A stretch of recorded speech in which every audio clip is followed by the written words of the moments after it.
Hello साथियों, स्वागत है आपका हैप्पी मोमेंट चैनल पर।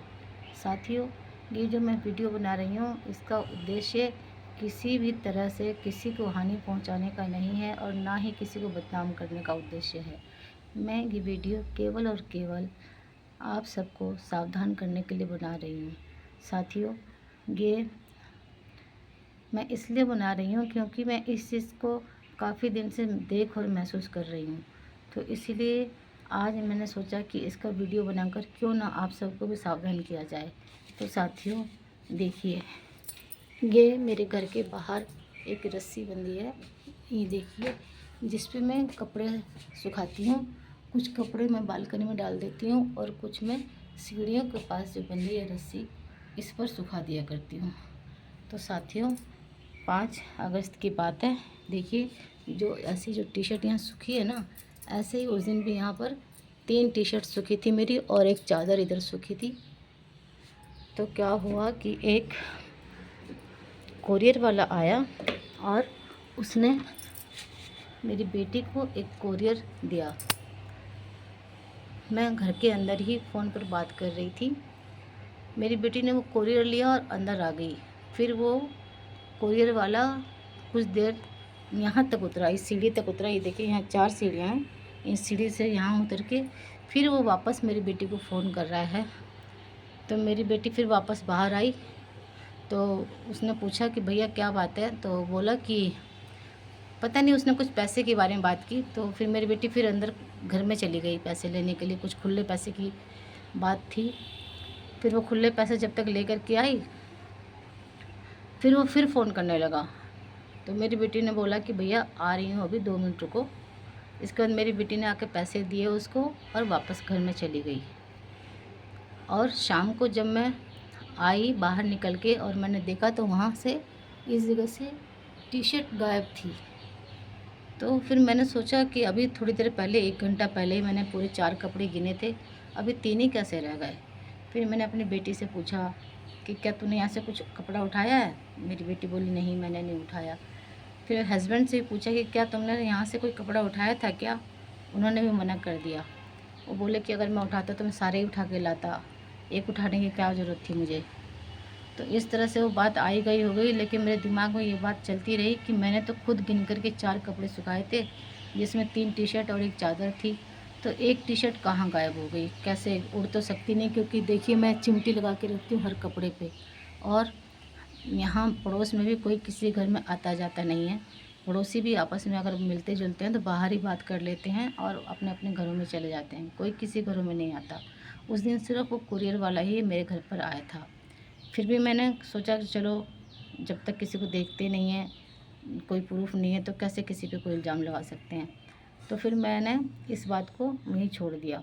लेकिन मेरे दिमाग में ये बात गूंजती रही कि आखिर टी शर्ट गई कहाँ। फिर मैं ये भी प्रार्थना करती थी कि काश अगर कोई ले भी गया है तो उसको पहन ले और बस उसका मिसयूज ना करे। उसके बाद दोस्तों कुछ दिन बीते, फिर आई 19 अगस्त की तारीख। तो 19 अगस्त को क्या हुआ दोस्तों, उस दिन मेरे घर में लाइट नहीं थी। सुबह से ही लाइट चली गई थी और नीचे ही, मेरे घर के नीचे ही ट्रांसफार्मर लगा है। वहाँ पर 3-4 लोग आकर के और ट्रांसफार्मर को ठीक कर रहे थे। इतने में ही इसी सीढ़ी, यहीं पर इसी जगह से मुझे आवाज़ आती है कि मैडम आपका अमेज़न से कोरियर आया है। तो मैं लाइट ना होने की वजह से दरवाजे पे ही खड़े होकर के फ़ोन पर बात कर रही थी। तो जब मैंने उसकी आवाज़ सुनी तो मैंने फ़ोन कट कर दिया और फिर मैं आवाज़ को सुनने लगी कि कौन बोल रहा है। तो फिर वो बोला कि मैडम आपका कोरियर आया है, अमेज़न से एक पैकेट आया है। तो मैंने कहा भैया कौन हो, ऊपर तो आओ ज़रा, नीचे से ही बोल रहे हो, ऊपर आके बोलो। तो जैसे ही मैंने कहा दिखाओ कौन सा पैकेट है, क्या लाए हो, क्या लेके आए हो। और जैसे ही मैंने ये बोला, वो सरपट नीचे भाग गया। मैं एकदम हैरान हो गई कि वो नीचे वापस, ऊपर आने की बजाय नीचे वापस क्यों भागा।